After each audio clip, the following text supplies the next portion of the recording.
personne ne peut tenir. En tout cas, sur ce sujet, personne ne peut tenir. Parce que moi, je sors seulement... J'ai toutes les prophéties. Je sors la prophétie. J'ai dit, le pape américain, c'est pour quand? Le pape américain, c'est pour quand?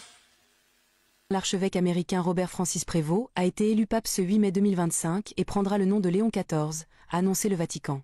À 69 ans, il devient le 267e souverain pontife de l'histoire et succède à François.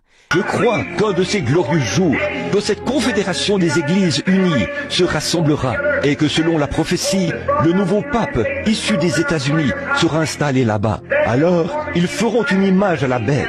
Et je vous le dis, la véritable Église de Dieu sera forcée de se rassembler.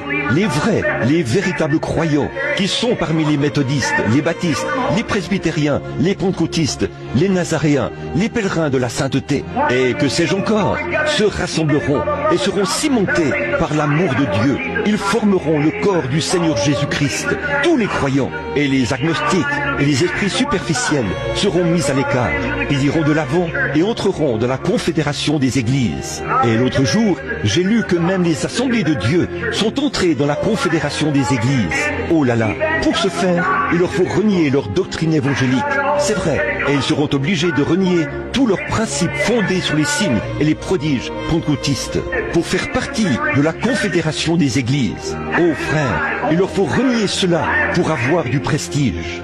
Je préférerais, comme je l'ai souvent dit, rester couché à plat ventre, boire de l'eau plate, manger des crackers, être populaire aux yeux de Dieu, être son serviteur de Dieu, que d'avoir ce que ce monde a de meilleur.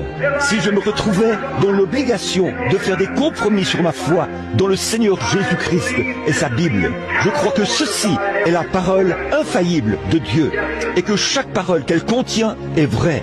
Oui, monsieur.